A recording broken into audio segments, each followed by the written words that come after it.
Good evening and welcome to Sunday Family Evening Devos. And my name is Kelsey Werner and I'm the Director of Children's and Family Ministries here at Chapel Hill. I hope you'll take time to watch this and process this with your family and enjoy this preparation for the week ahead. A couple of weeks ago, we read the story about Moses and God's people crossing the Red Sea to get away from Pharaoh. This is the story that kind of happens right before that in our Bible. It's called God to the Rescue.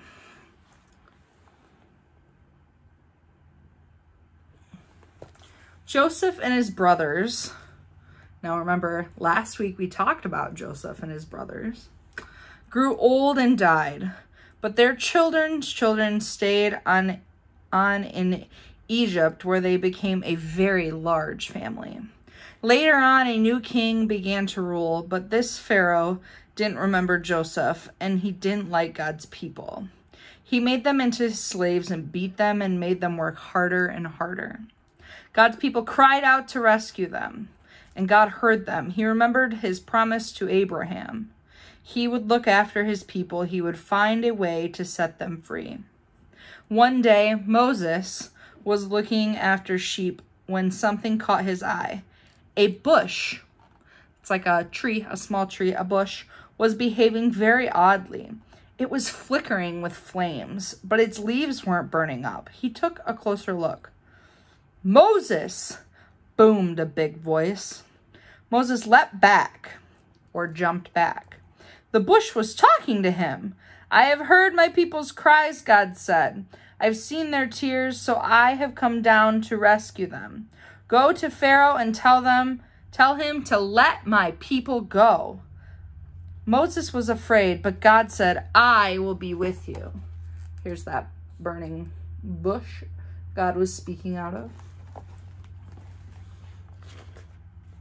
So Moses went to Pharaoh. "Pharaoh," Moses began, "God says." "God?" said Pharaoh. "Never heard of him." Moses kept going. "God says, let his people go free."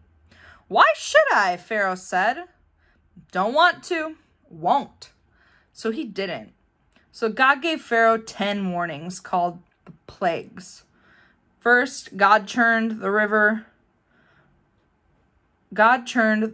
Nile into blood. No one could drink the water, but still Pharaoh would not let them go. So God made frogs come hopping and leaping and jumping. In your bed, frogs. In your hair, frogs. In your soup, frogs. All over, everywhere, frogs. "Make them go away," Pharaoh screamed. "Then your people can go." So God took the frogs away, but Pharaoh went back on his word and changed his mind. "You can't go," he said.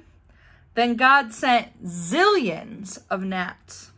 But still Pharaoh said no. So then God sent swarms of flies, flies buzzing in your eyes kind of flies. And after that, sickness and horrible boils and huge hailstones and a storm of locusts, then darkness when it should have been day, until it seemed that the whole world, creation and everything, was coming undone, falling back into darkness and emptiness and nothingness.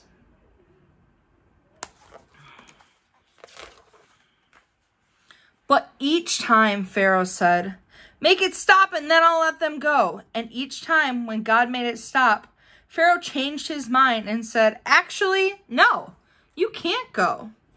Finally, Moses warned Pharaoh, "Obey God, or he will have to send the worst thing of all."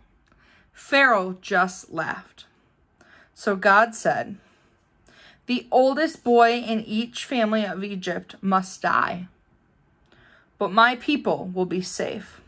God told his people to take their best lamb, to kill it, and to put some of its blood on their front doors. "When God passes over your house," Moses explained, "God will see the blood and know that the lamb died instead of you." That night, it was just as God had said. Suddenly, piercing darkness, echoing down the corridors of the palace, came a blood-curdling scream. Pharaoh's oldest son had died. At last, Pharaoh did what God said. "Get out," Pharaoh shouted. "Just go." And so that very night, Moses and God's people were fled out of Egypt and out of slavery. They were free at last. God's people would always remember this great rescue and call it Passover. But an even greater rescue was coming. Many years later, God was going to do it again. He was going to come down once more to the rescue his people, but this time God was going to set them free forever and ever. So sometimes this story can be a little scary. Like, that's a really terrible thing that happened, that God killed the first son in every family. Like, that's really sad and that's really scary. But Pharaoh had so many opportunities to do as God asks. And God is a forgiving God, but God is also a demanding God. God demands that we follow his word.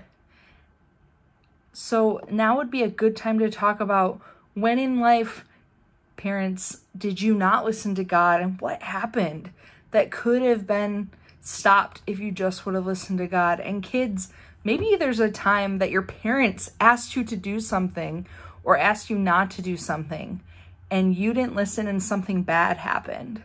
That's kind of the point of this story, is that, well, one of the points of this story is that God has a good plan for us. We just have to listen to him. So as you go through the week, look for opportunities to listen to God and listen to your parents, listen to your grandparents and your adults, because they're here because they know what's best sometimes and they want to keep you safe. And God is here because he knows what's best for you and he wants to keep you on that plan. Have a great night.